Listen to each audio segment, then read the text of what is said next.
Hi, welcome to this video tutorial for GhostsLE. GhostsLE is a Max for Live device. It's a generative looping random sequencer. So you can use it with any instrument in live. You can have multiple versions of it open across different tracks. First thing we want to do, load the device and pick an instrument.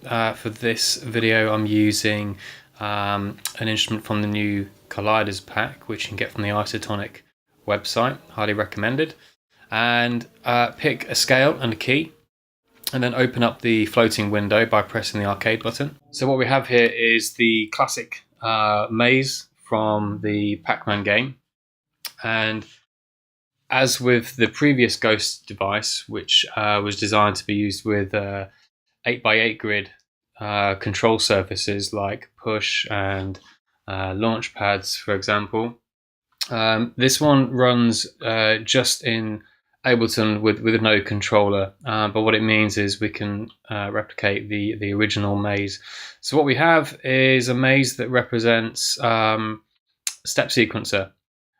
So you can pick a preset, which is a preset for the grid layout of the notes. Okay, and then we can change some of the parameters here. So we can pick notes, and we can choose to add or remove notes where we want to. Okay, it's possible to clear the grid as well if you just want to start from scratch and start sequencing. But if we pick a preset for now, let's go for Quadra. And then what we do is we have up to 4 ghosts that can run. So if I pick the first one and press play, let's turn the other ones off for now. So we have the blue ghost running. Every time it gets to some sort of junction, it makes a random decision as to which way it's going to go.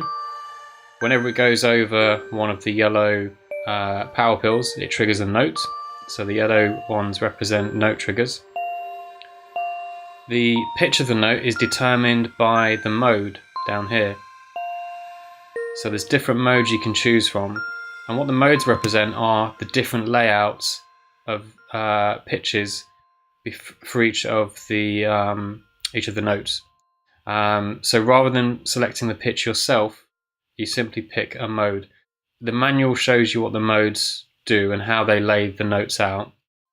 It's probably just worth mentioning the last mode is random, so that it will give you random, whereas the rest of them will keep fixed pitches for each of the notes. So take a look at the manual for that. But really, selecting different modes across the different ghosts means when 2 ghosts land on the same spot, they might trigger a different note if they have a different mode selected.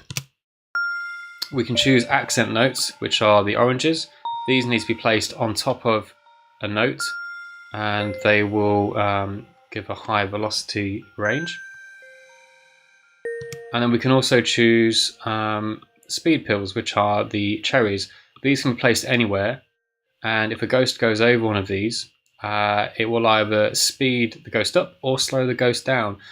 This will happen for a number of steps determined here, so you can choose how many steps the speed trigger is active for, and you can choose the chance of the speed actually being applied.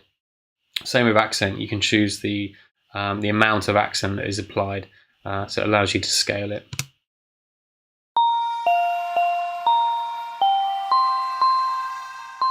Okay, let's trigger some more ghosts. So we can either trigger a ghost by clicking edit and run, or we can click edit and just place the ghost somewhere on the grid, and we can re-trigger from where we want to as well whilst it's selected.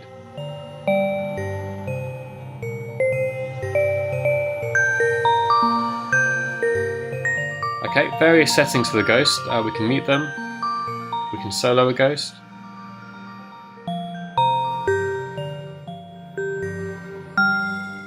we can choose a speed.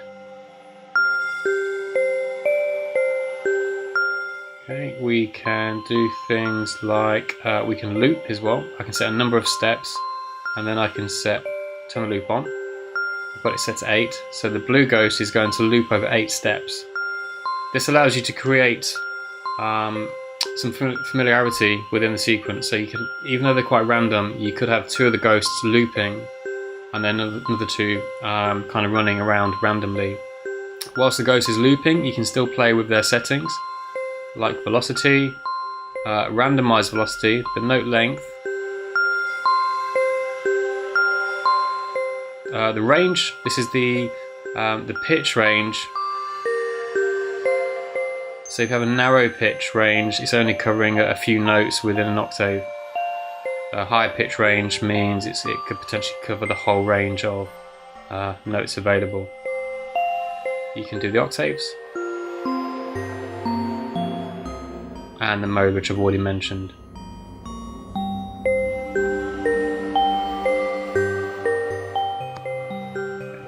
Let's loop the pink ghost for 6 steps.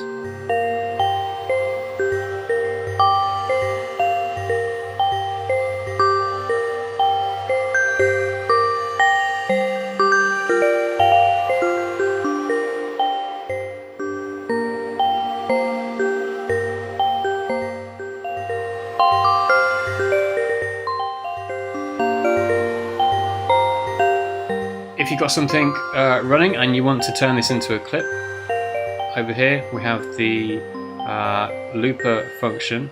We can set a number of bars, so I'll keep it on 2 for now, and then I click the middle button and it will wait and then start recording a loop. This simply captures the MIDI data being generated by the device. Once it's captured 2 bars, it will start a loop over here. So we're no longer listening to the MIDI sequences running in the background, we're hearing the captured loop of those 2 bars. At any point I can turn this into a clip by using the arrow buttons or just selecting a clip slot on the same track and click clip. If we look inside, we've captured a perfect loop of everything that's happening. This is a really quick way of just using the device to generate ideas and capture them as clips as well. We can capture a new loop like so, and again turn that into a new clip. Click the red button to stop and resume playback of the sequences.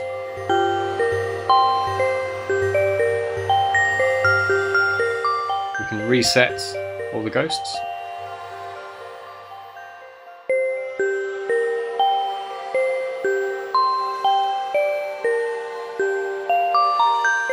And we can clear the grid as well.